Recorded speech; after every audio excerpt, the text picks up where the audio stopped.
से पहले PAGD नाम की कोई तंजीम नहीं रही। People's Alliance for Gupkar Declaration को भारतीय जनता पार्टी ने दो परिवारों का गठबंधन बताया है। श्रीनगर में द फोर्थ वन इंडिया की टीम से बात करते हुए भाजपा के प्रवक्ता अल्ताफ ठाकुर ने कहा कि PAGD को संगठन नहीं है और यह मात्र दो परिवारों का गठबंधन है। अल्ताफ ठाकुर ने कहा कि People's Alliance for Gupkar Declaration अवसरवादी लोगों का एक समूह है। उन्होंने कहा कि इस गठबंधन शामिल पार्टियां कश्मीर में अपना वजूद खो चुकी हैं और लोगों को गुमराह करने के लिए इन्होंने PAGD बनाया था, जो अब टूटने लगा है। और PDP और नेशनल कॉन्फ्रेंस के नेताओं के एक दूसरे के खिलाफ बयानों से यह साफ हो जाता है कि किस तरह यह दो परिवार अपने राजनीतिक स्वार्थ के लिए एक हुए हैं। अल्ताफ ठाकुर ने कहा कि अब कश्मीर के लोग इनकी असलियत जान चुके हैं और अब वह इनकी चाल में फंसने वाले नहीं। कल से मीडिया के जरिए सारी दुनिया के सामने आ गई।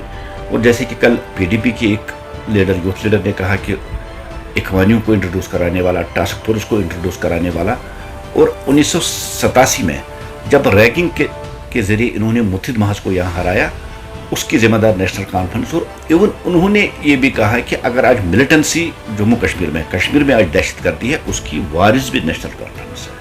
और इसी तरह से नेशनल कॉन्फ्रेंस ने कुछ जवाबी वार किए हैं। उससे ये बात साफ जाहिर होती है कि इन पार्टियों के पास कोई एजेंडा ही नहीं था कि ये लोगों की बात करे और लोगों की जो सुख शांति की बात करे।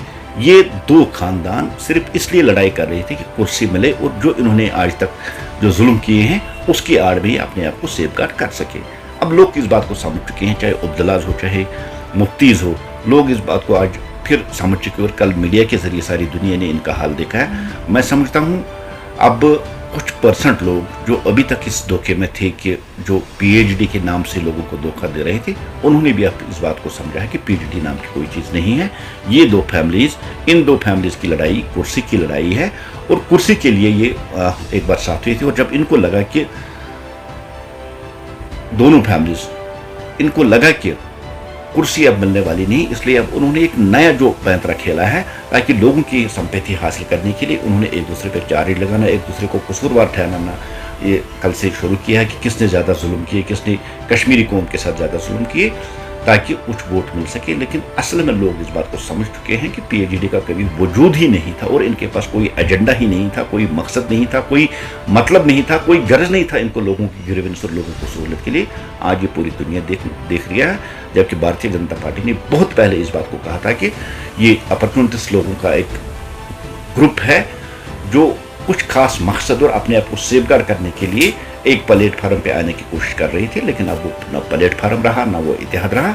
अब ये दो फैमिलीज फिर आपस में बढ़ गई, और मुझे लगता है कि अब कश्मीरियों को ये बात समझनी चाहिए कि ये लोग हमारी कश्मीर के लिए कुछ करने वाले नहीं। ये जो लड़ाई इनकी